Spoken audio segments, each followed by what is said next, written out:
I'm Natasha Busst and this is Nightline. The top stories. Malaysians using illegal Rantau Panjang Sungai Golok route risk arrest. And 10 immigration officers summoned in medical visa scandal probe.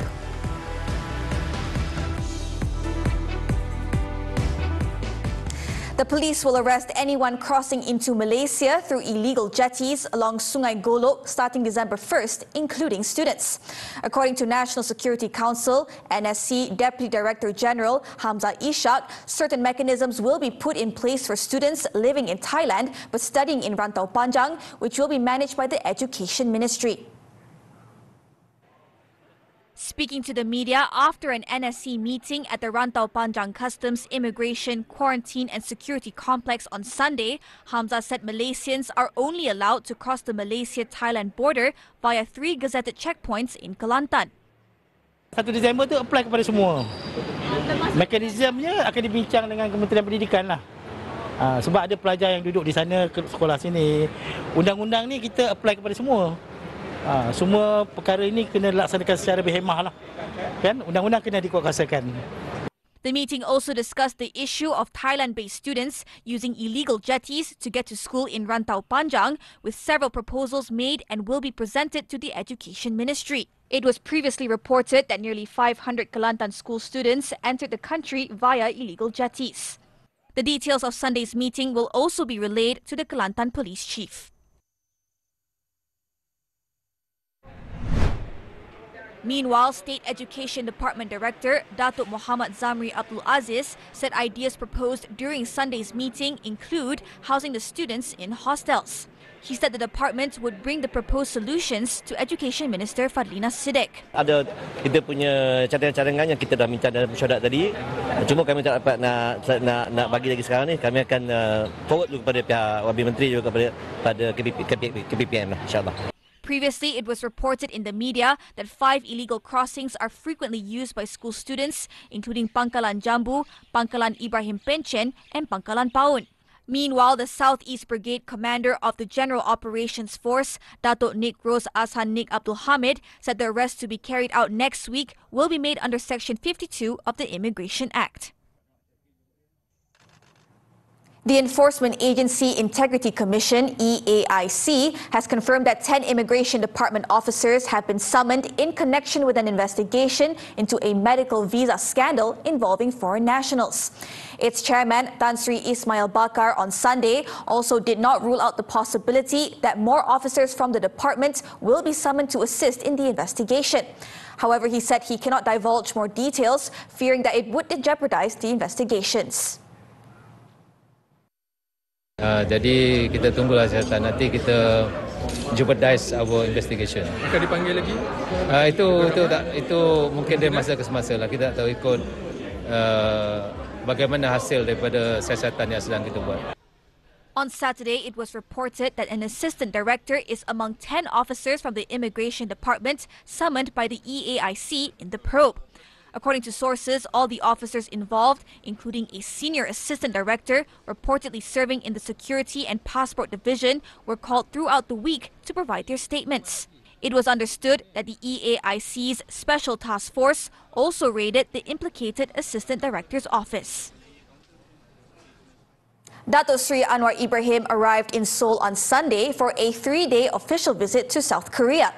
The special aircraft carrying the Prime Minister touched down at the Seoul Air Base at about 9:55 p.m. He was received upon arrival by South Korea's Public Affairs Ministry spokesman and Deputy Minister Lee Jae-woong. Also present to welcome Anwar were Korean Ambassador to Malaysia Yo Sung-bae and Malaysian Ambassador to South Korea Datuk Muhammad Zamruni Khalid.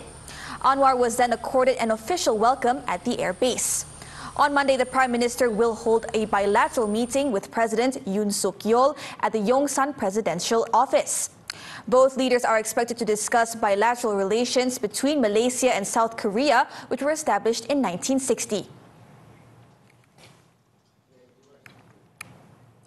Meanwhile, Anwar's official visit to South Korea is expected to further strengthen bilateral relations between Malaysia and South Korea.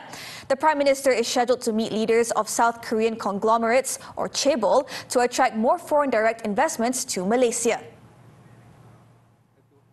Malaysian ambassador to the Republic of Korea, Datuk Muhammad Zamruni Khalid, said this official visit is expected to further strengthen bilateral relations between Malaysia and South Korea through agreements that will be sealed on many regional and international issues of mutual interest, including the strengthening of trade and investment initiatives.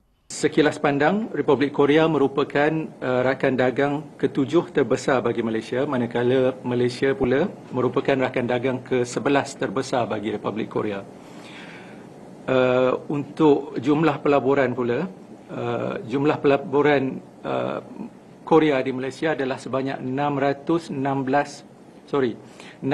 bilion ringgit dengan 616 buah projek. This 3-day official visit until November 26 is at the invitation of South Korean President Yoon Suk-yeol.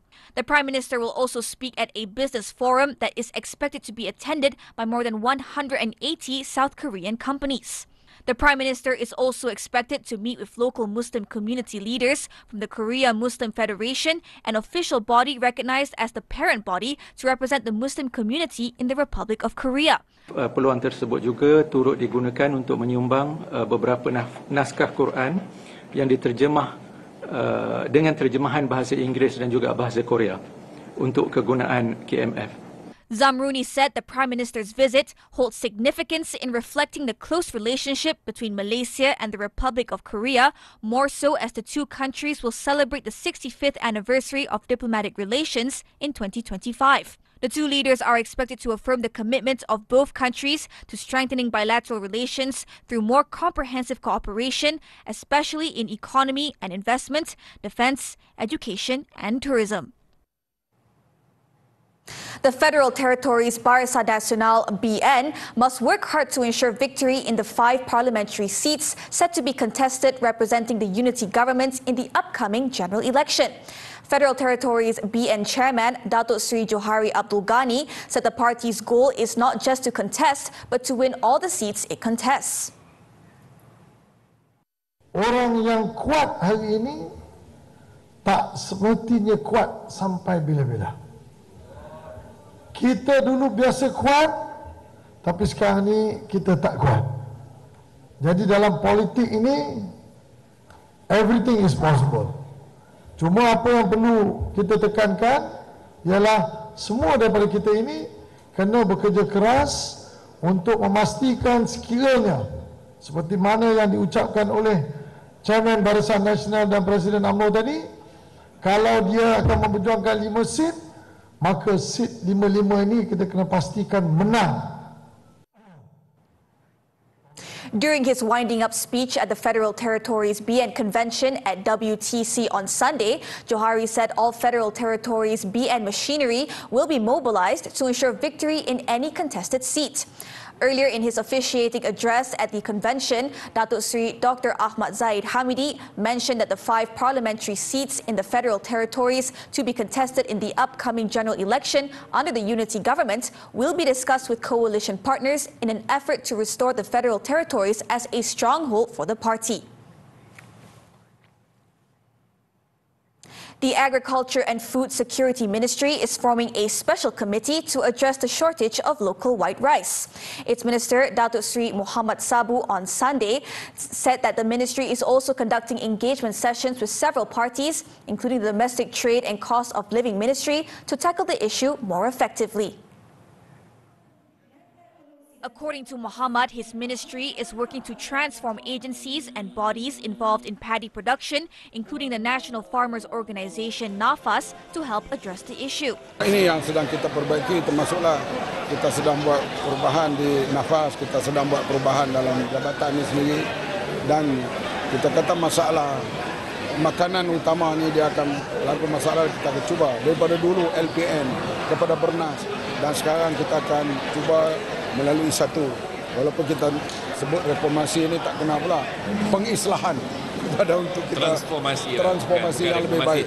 Muhammad also said that his ministry is actively promoting large-scale Sekinchan-style paddy cultivation to boost rice production. He was responding to concerns regarding the scarcity of locally produced white rice in the market, which was highlighted in the Dewan Rakyat recently.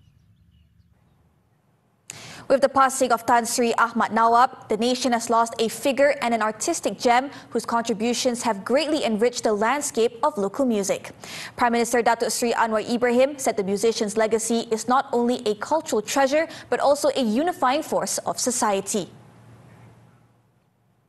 In a tribute to the legendary composer on social media, the Prime Minister said Ahmad Nawab was not just an exceptional composer and musician, he was the soul of Malaysian arts, touching the hearts of millions with his poetic works full of beauty and meaning. Anwar added that Ahmad Nawab will be remembered as a legend with no equal. Ahmad Nawab passed away at the age of 92 at about 3:15 p.m. on Sunday at his residence in Taman Melawar, Gombak. His granddaughter, Teh Suraya Nasir Khan, said Ahmad Nawab, whose real name was Ahmad Khan Nawab Khan, wasn't suffering from any illnesses but had been running a fever for the past 2 or 3 days and passed away peacefully. It is understood that the legendary musician will be buried at the Raudatul Sakinah KL Karak Muslim Cemetery at about 9 a.m. on Monday morning. Starting his music career at the age of 16, Ahmad Nawab was conferred the Seniman Negara Award by the Ministry of Culture, Arts and Heritage in 2006. Ahmad Nawab has won numerous awards, including the Anugerah Merak Kayangan or Best Song for his first composition, Bintang Malam, in 1980. In recognition of his expertise and achievements, he received an honorary doctorate in writing from University Putra Malaysia in 2000. Throughout his career, he produced more than 200 albums performed by local artists, including Datuk Jamal Abdillah, Datuk Khadijah Ibrahim, and the late Datuk Sharifah Aini. A lorry driver has been arrested for allegedly causing an accident that resulted in the death of a motorcyclist at Jalan Kerinci in Bangsar South, Kuala Lumpur on Saturday. The 32-year-old driver was detained at the Kuala Lumpur Traffic Police Station on the same day of the incident. City Traffic Investigation and Enforcement Department JSPT Chief Assistant Commissioner Muhammad Zamzuri Muhammad Isa said on Sunday that police received a report of the incident at 8:34 a.m. involving a motorcycle, a lorry and a car. The incident is being investigated under the Road Transport Act.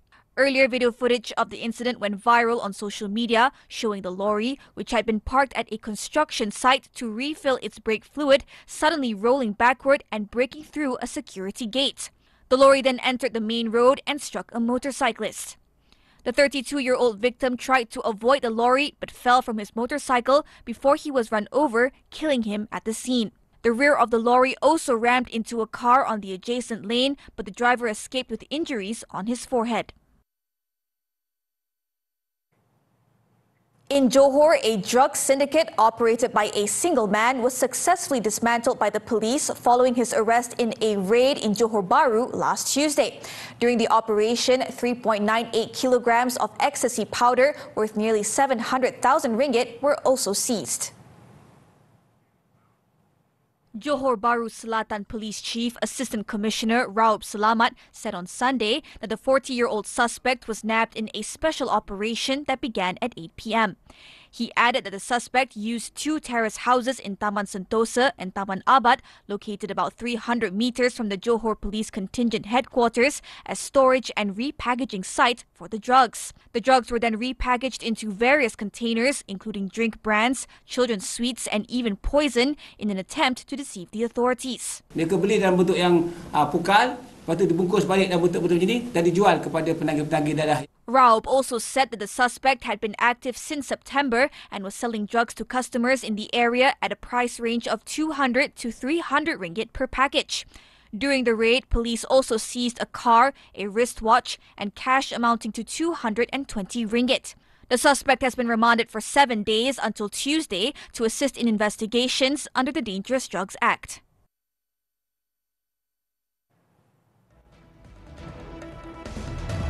Pang Ron Suyin settled for silver in China Masters final. Sports after this breather.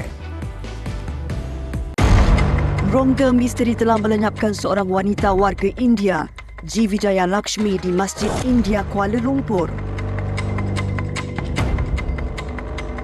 Kesannya, keselamatan ibu kota negara dipersoalkan.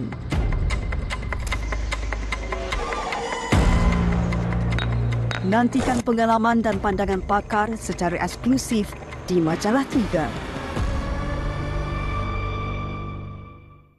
Hai sayang. Abang dah balik? Dah masak dah? Sorry, belum lagi. Kita sentiasa berharap untuk dapat pasangan yang terbaik untuk kita. Namun, tak semua kesempurnaan dapat kita kecapi. Yang paling penting, kita kena saling memahami antara satu sama lain.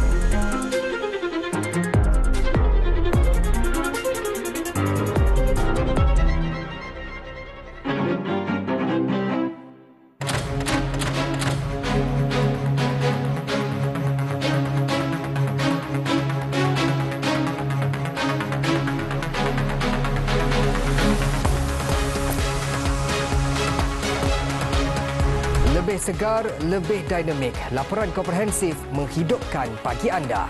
Buletin pagi dengan waktu yang baharu. 9.30 pagi setiap hari bermula 1 November.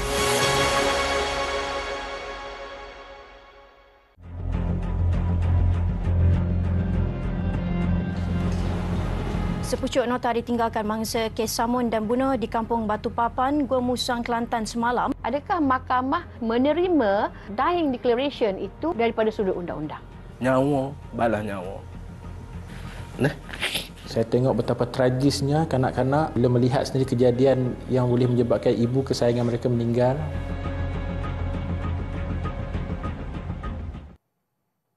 We're back with sports. Badminton, the 2024 China Masters.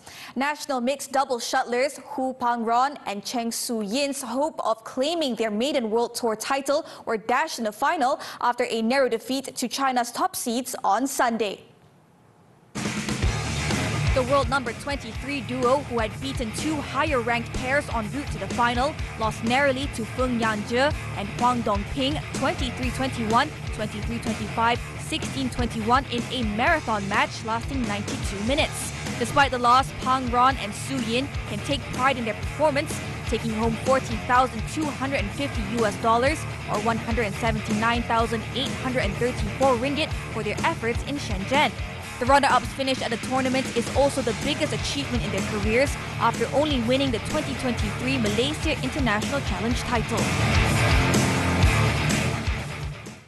Turning to Formula One, the 2024 Las Vegas Grand Prix.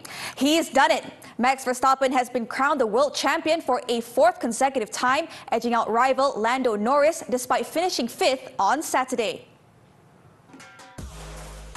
With 2 rounds to spare in the 2024 championship, the Dutch driver did enough to pip Norris for the world title, while George Russell and Lewis Hamilton of Mercedes secured a 1-2 finish in windy conditions. Ferrari's Carlos Sainz finished third, with teammate Charles Leclerc in fourth. Norris, who finished sixth, made a late pit stop to secure a bonus point for the fastest lap. With the results, 27-year-old Verstappen became the sixth driver after Michael Schumacher, Hamilton, Juan Manuel Fangio, Sebastian Vettel and Alain Prost to claim 4 championships. While the chase for the driver's title is over, the battle for the Constructors' Championship is still wide open. Red Bull currently sits third in the standings with 555 points, trailing leaders McLaren by 53 points. Football now, the German Bundesliga. Bayer Leverkusen striker Patrick Schick bagged a hat-trick to help the defending champions battle back from a 2-goal deficit by crashing Heidenheim 5-2 at home on Saturday. The hosts endured a... Leverkusen took the lead 7 minutes after the restart when Schick flicked in their third goal before the 28-year-old Czech completed his hat-trick in the 71st minute, heading in a cross from Arthur. Granit Xhaka round, sealing the 5-2 triumph for the defending champions. The win kept Xabi Alonso's men in fourth place with 20 points, 9 behind leaders Bayern Munich.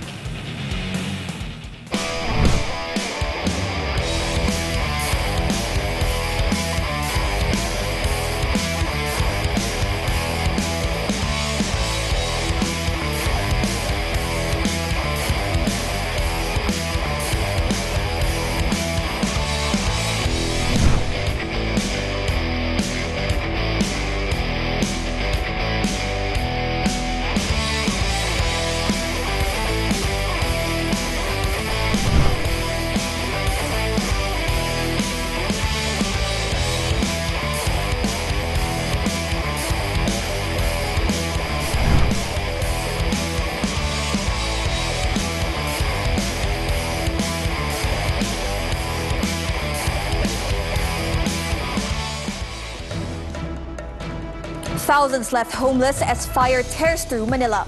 The details when Nightline returns.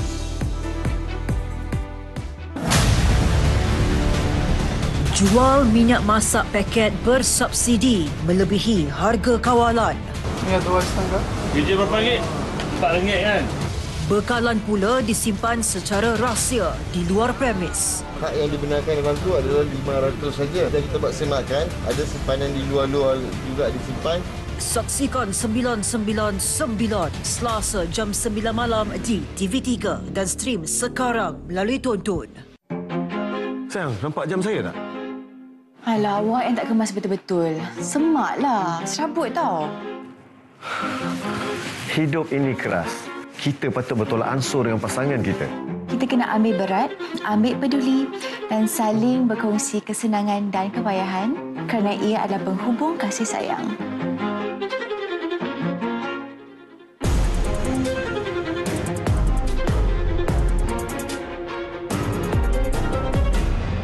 Hai sayang.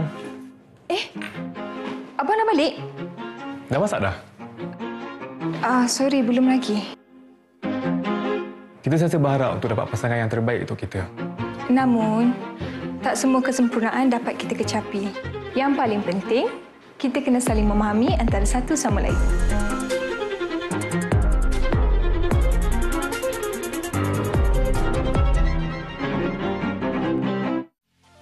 A woman's spirit is boundless. So grab your coffee cups and wear your sassiest smile. Because this season, we're louder than ever. We talk career, health, finance, relationships, and everything in between. Women's Talk is here to empower and inspire you. Join us on Women's Talk every Saturday, 5 p.m. only on TV3 and stream now on Thursday.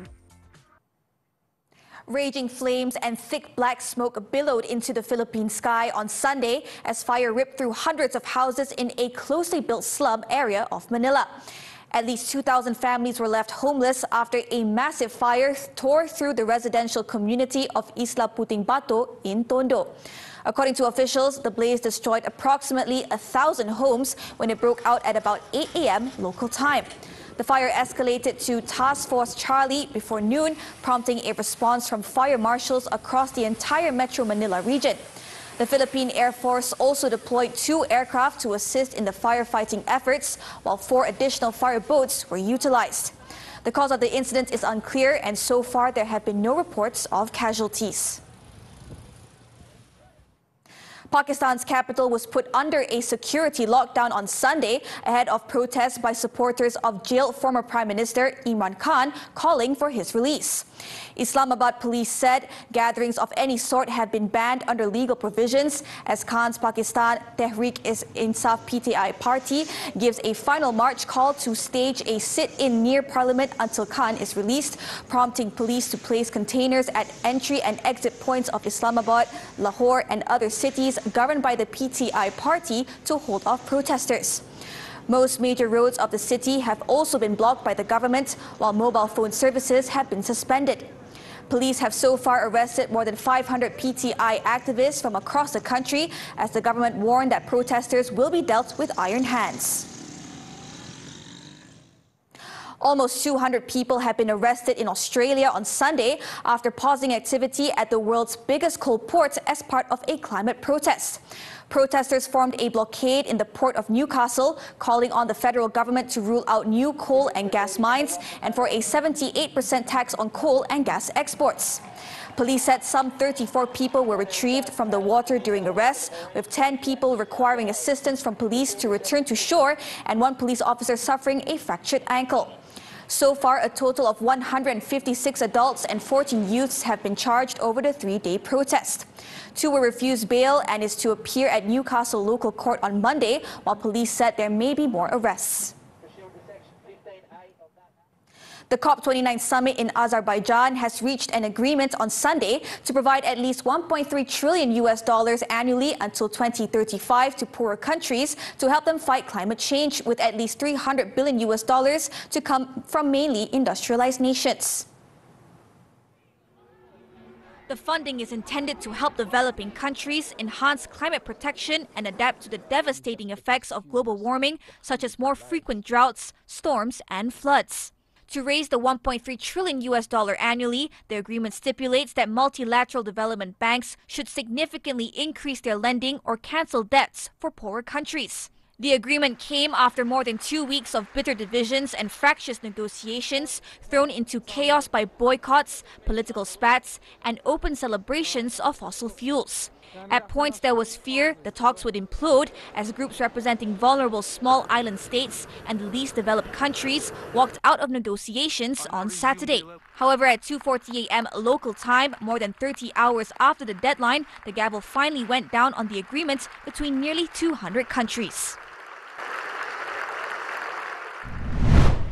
Meanwhile, the finance deal reached at the summit to help less developed countries tackle climate change has been bitterly criticized for failing to meet the scale of the challenge, with developed countries offering only $300 billion, while the rest to come from other sources, including potential new taxes and private investors.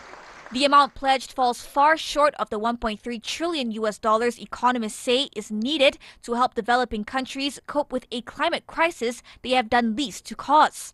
The less developed countries said this was too little and that relying on loans or the private sector would push them further into debt. They added that grants and loans at very low interest rates from developed countries should make up $600 billion of the money needed. The representative from India dismissed the money as a paltry sum, while the African group of negotiators described it as too little, too late.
And that concludes Nightline this time around.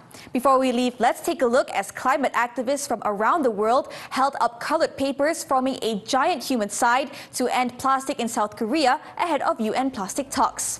With that, I'm Natasha. Thank you for watching and stay safe.